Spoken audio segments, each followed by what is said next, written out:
आज से 13 वर्ष पूर्व सोन चिरैया का गठन 8 नवंबर 2011 को हुआ था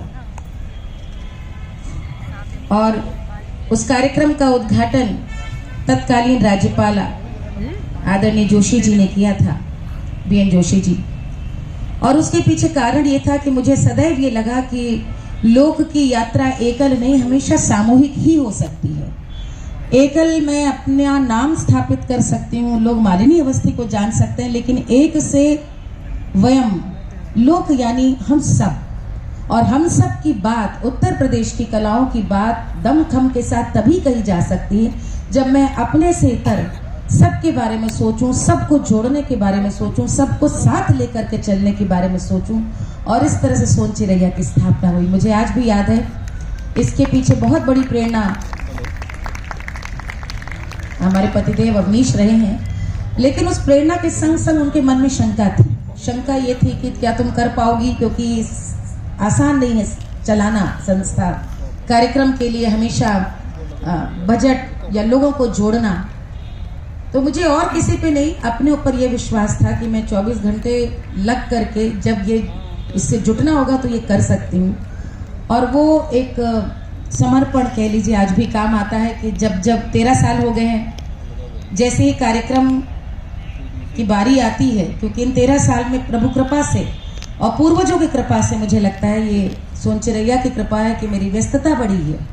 और उस व्यस्तता में समय जब हम निकालते हैं तो हमें लगता है कि हम हर वर्ष इन कार्यक्रम के बहाने, अब तो बिटिया ब्याहने का सुख ले चुके हैं, इसलिए कह सकते हैं कि हर बार ऐसा लगता है बिटिया का ब्याह कर रहे हैं। वही उत्साह, वही मंगल, वही वातावरण, वही सबकी शुभकामनाएं। और मैं आदरणीय मुख्य सचिव जी को बताना चाहूँगी कि सोन चिरैया ने अपने कार्यक्रमों में मुंबई में, दिल्ली में, कानपुर में, महोबा में, रांची में अनेक स्थानों पर कार्यक्रम प्रस्तुत किए हैं। किंतु 2 हमारे ऐसे वैशिष्ट योजन, साथ ही साथ हमने लेक्चर डेमोन्स्ट्रेशन के संग संग प्रशिक्षण के कार्यक्रम यानी कार्यशालाएं भी चलाई हैं, जिनमें खास तौर पे उत्तर प्रदेश की नौटंकी को लेकर 2 वर्षों तक हमारी कार्यशालाएं चली। और उत्तराखंड में जागर, जिसके लिए बासंती विश्व जी को 2 वर्ष पूर्व पद्मश्री मिला, हमने सबसे पहले उनसे अनुरोध किया था। पिथौरागढ़, देहरादून, उत्तराखंड में 2 वर्ष ओएनजीसी के सौजन्य से हमने कार्यशालाएं चलाई। ओएनजीसी ने हमें सदैव ये सौभाग्य दिया, ये एक आश्वासन दिया कि आप जब भी कुछ सोचें तो हम आपके साथ हैं। यही कारण है कि हमारे साथ बहुत बड़ा बल बन करके ओएनजीसी हर कार्यक्रम में खड़ा रहता है। हम अपने स्पॉन्सर्स का आभार व्यक्त करें, उससे आगे 2 बातें और। एक समय आया कि जब मुझे लगा कि देश में कितना मुश्किल है किसी भी महिला कलाकार के लिए आगे बढ़ना। हर स्त्री कलाकार, वैसे तो ये बात हर स्त्री के लिए सही है, लेकिन हर महिला कलाकार जब मंच को अपनाती है तो वो किस प्रकार की मानसिक विद्वेषों का सामना करते हुए आगे बढ़ती है, मुझसे ज़्यादा कौन जान सकता है। और मुझे लगा कि इसकी सबसे पहली जो बल उसका मिलता है, मुझे लगता है वो घर में मिलता है। कम से कम मैं आपके सामने खड़ी हूँ तो अपनी माँ की वजह से खड़ी हूँ, अपने पिता की वजह से खड़ी हूँ। और इस कारण मेरी माँ, जिनका नाम डॉक्टर निर्मला अवस्थी था, उनके नाम से लोक निर्मला पुरस्कार भारतवर्ष में लोक संस्कृति के लिए अपना जीवन का अनूठा योगदान देने वाली किसी भी महिला कलाकार को 1 लाख रुपए का अवार्ड देने की लोक निर्मला सम्मान का आरंभ किया हम लोगों ने।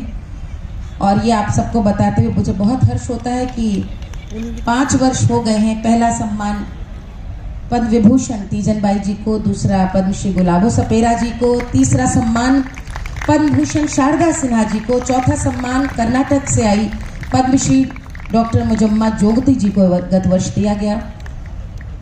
और इस वर्ष देश में कजरी को एक प्रमुख विधा के रूप में स्थापित करने वाली मिर्जापुर की वरिष्ठ गायिका पद्मश्री उर्मिला श्रीवास्तव जी को सम्मान देना तय हुआ है। ये मैं बताती चलूं कि सरकार के अलावा किसी भी लोक विधा में दिया जाने वाला ये पहला गैर सरकारी सम्मान है जो हम लोग देते हैं। और मेरा एक ये मन की मेरा भाव रहता है कि वो हम जो भी पेमेंट करें, चेक हम दें, वो अपने पास से दें। जब 10 वर्ष हुए सोन चिरैया को, तो हमने देशज का आयोजन किया और देशज में पूरे देश भर के लोक कलाकारों को बुलाया।